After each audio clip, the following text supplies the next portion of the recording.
Bonjour, bonjour les amis, j'espère que vous allez bien et que vous avez passé un excellent week-end. Je vous remercie tous, comme d'habitude, pour vos likes, pour les jazettes que nous faisons ensemble et ceux qui viennent de s'abonner.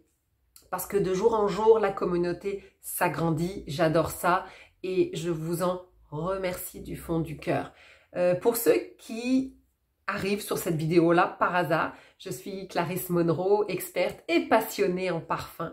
Donc, bienvenue sur ma chaîne YouTube. Un petit message pour vous. Si vous avez Instagram, je vous invite à me suivre sur mon Instagram. Ce sont des photos de parfums que je poste tous les jours. Clarisse Parfum. Donc, merci Ouda.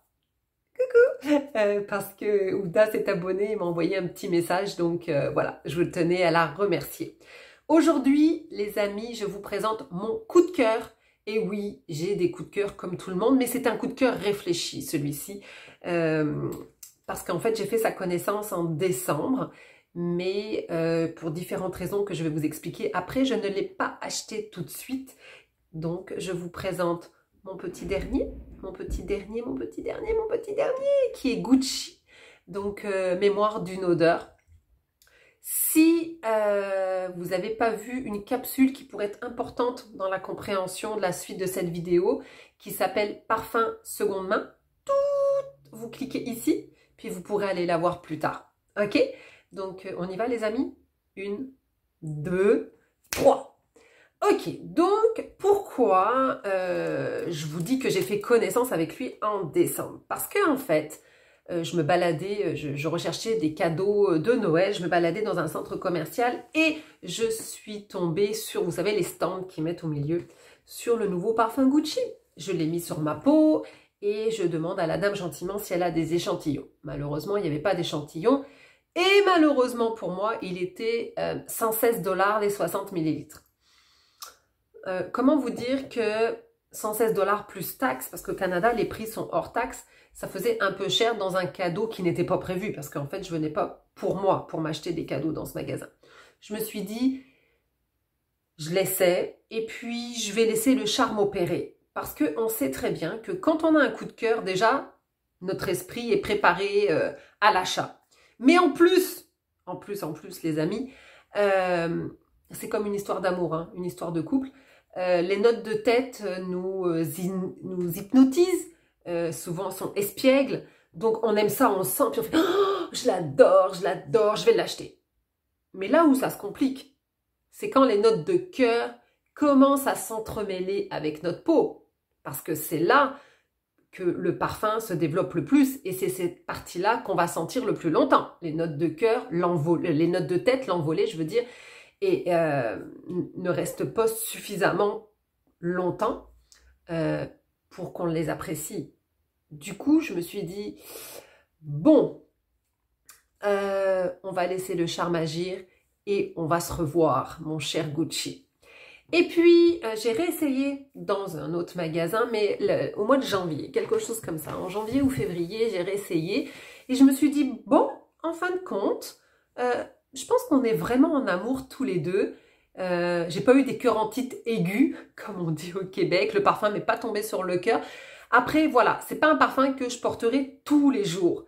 Mais je me suis dit, je vais l'acheter, mais pas au prix fort. Donc, je l'ai envoyé à l'univers. J'ai dit, je veux ce parfum-là, mais en seconde main, ce serait cool. Et je l'ai trouvé. Donc, merci à Isabelle, si vous me regardez, coucou, qui me l'a vendu 50% du prix, parce que c'est ça, elle l'avait utilisé une fois ou deux fois. Et du coup, ça m'a permis de le porter. Ça m'a permis de l'intégrer dans ma collection. Et je l'aime beaucoup. Je l'aime vraiment beaucoup. Et là, je me suis dit, pourquoi? Parce qu'en fait, par hasard, je n'avais pas regardé la pyramide olfactive. En fait, j'avais été un petit peu tiraillée à droite et à gauche. Et puis, des fois, j'aime ça laisser, vous savez, mon imagination, ma mémoire olfactive, mon nez, s'enivrer des notes sans forcément regarder la pyramide olfactive qui, là, nous influence dans notre choix. Parce que s'il y a un ingrédient qu'on n'aime pas, on va dire « Ah, j'aime pas la rose, oh, j'aime pas l'iris ». Et peut-être que c'est même pas ça, que notre peau et notre sang, en fait, vont développer en faisant que le parfum s'entremêle et se mette en osmose et se dégage sur nous. Du coup, je ne l'avais pas regardé, mais ce que je savais, et puis c'est très drôle, c'est que c'est encore Alberto Morillas, donc ce monsieur senior, parfumeur senior, un grand monsieur de la parfumerie, qui a encore travaillé sur ce parfum-là. Et du coup, pendant que j'y pense que je parle d'Alberto de Morillas, on l'a déjà vu dans une capsule précédente. Si vous ne l'avez pas vu, bip, ici, vous allez voir, il avait créé Panthère en 1987. Donc, je parle un petit peu d'Alberto Morillas et je pense que c'est confirmé. On va s'en reparler dans une vidéo un peu plus tard.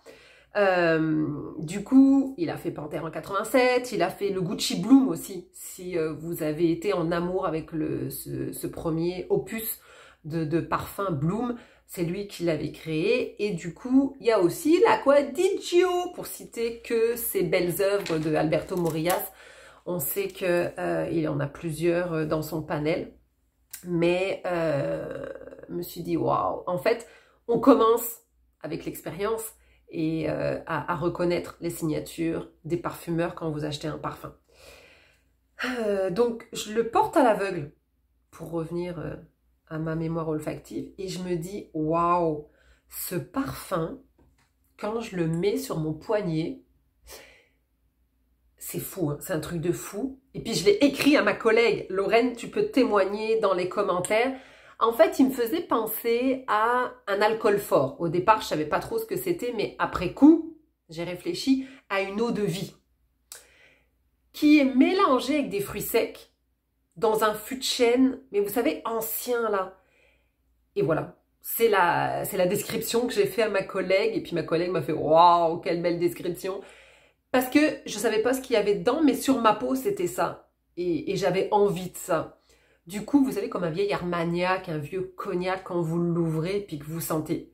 Dixit, la fille qui boit pas. Mais bon, peut-être que dans ma mémoire olfactive, vu que mon grand-père avait de l'eau de vie chez lui, mes grands-parents avaient de l'eau de vie chez eux, peut-être que j'ai senti ça quand j'étais plus jeune, je sais pas, mais en tout cas, c'est vraiment ça. Du coup, c'est assez drôle. Et puis, après, je me suis dit, bon, je vais quand même aller voir la pyramide olfactive. Et c'est drôle. Et c'est encore très drôle. Parce que, nouvelle famille olfactive, minérale, aquatique.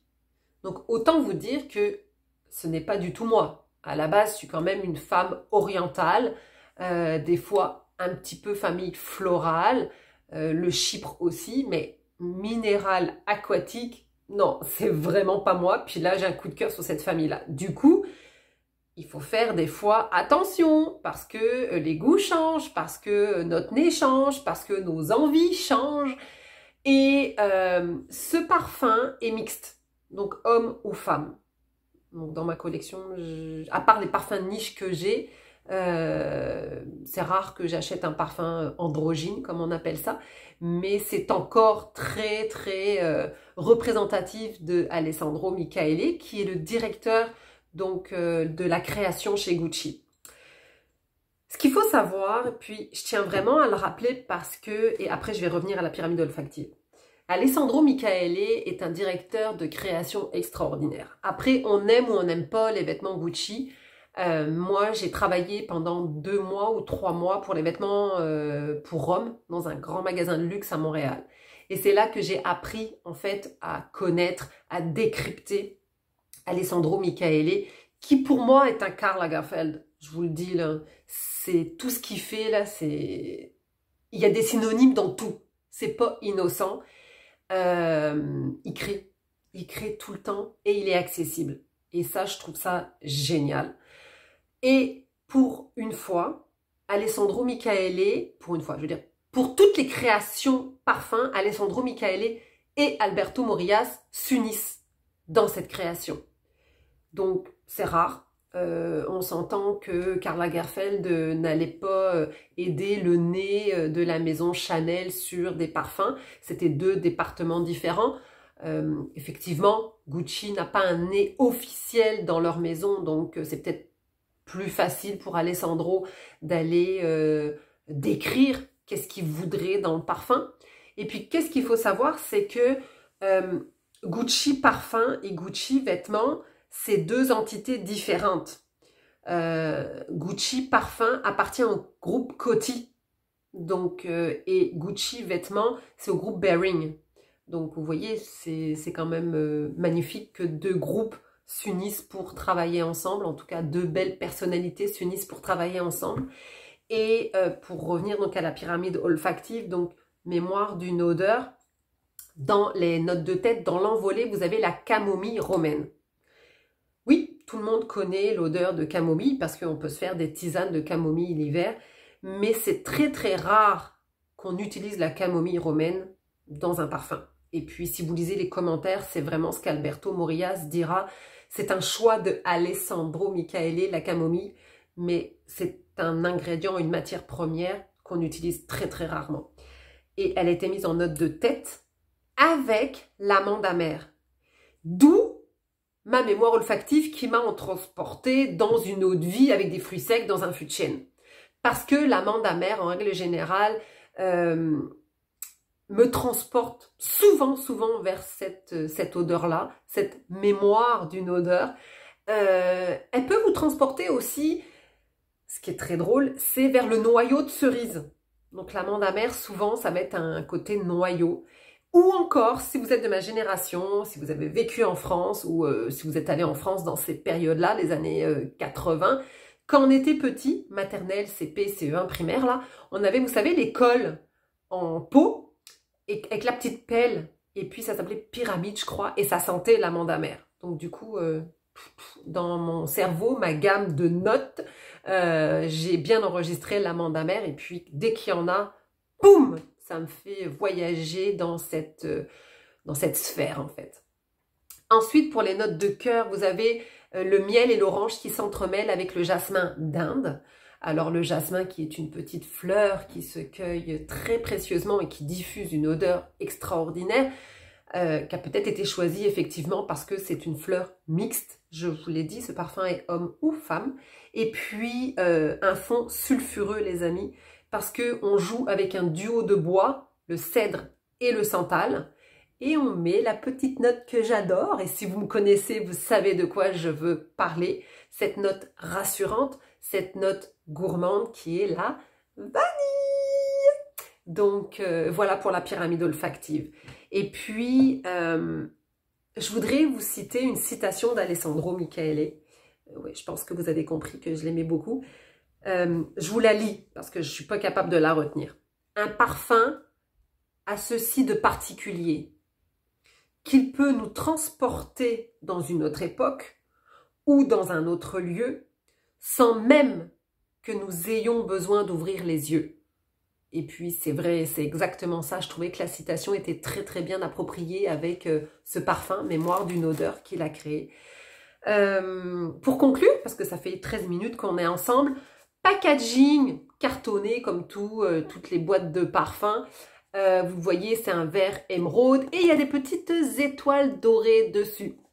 Alors, je vais vous lire parce que c'est assez compliqué. En fait, les étoiles dorées représentent, le motif en fait représente un ciel étoilé d'une fresque de Giotto di Bondone dans la Cappella degli Scrovegni de Padoue, qui a été construite en 1302.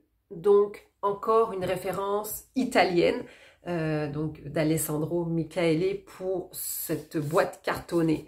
Le flacon en forme cylindrique, un côté rétro, je trouve, sobre, vraiment sobre, un côté, donc le verre est transparent, c'est un côté vert bouteille. Là. Dans le temps, là, les bouteilles de mon père, là, elles étaient comme ça.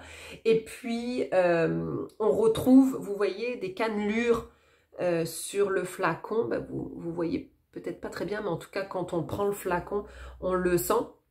Et les cannelures représentent les colonnes antiques. Donc, encore un petit clin d'œil à l'Italie. Le liseré doré qui va s'associer donc au cabochon doré. Et puis, un clin d'œil à la génération d'Alessandro Michele, qui est la mienne aussi. Sur le cabochon, il y a des stries. Je ne sais pas, vous ne devez pas très bien voir, mais en tout cas, vous verrez peut-être en magasin. Et l'Estrie rappelle en fait les systèmes stéréo vintage. Et moi, je me rappelle bien que la chaîne IFI de mes grands-parents, il y avait effectivement ces boutons-là. Donc voilà pour mon parfum coup de cœur pour cette année. Il y en a d'autres, il va y en avoir d'autres, c'est sûr, là, mais je tenais vraiment à en parler parce que habituellement, je suis pas une fille Gucci, à part le Gucci Bloom où j'avais vraiment eu le coup de cœur aussi. Puis quand j'avais travaillé chez Gucci, on venait de le lancer, et du coup, j'ai baigné dans ce lancement de Gucci Bloom. Donc, c'est les deux seuls Gucci que j'aime vraiment. Et vous, les amis, est-ce que vous êtes des Gucci girls? Est-ce qu'il y en a certains que vous détestez ou que vous aimez? Je sais pas. En tout cas, on peut s'en parler dans les commentaires en bas. Et puis, on va faire une petite jazette. Donc, je vous souhaite une belle semaine. Je vous dis à bientôt. Et puis, je vais vous le dire en italien. Arrivederci, les amis. Bye bye.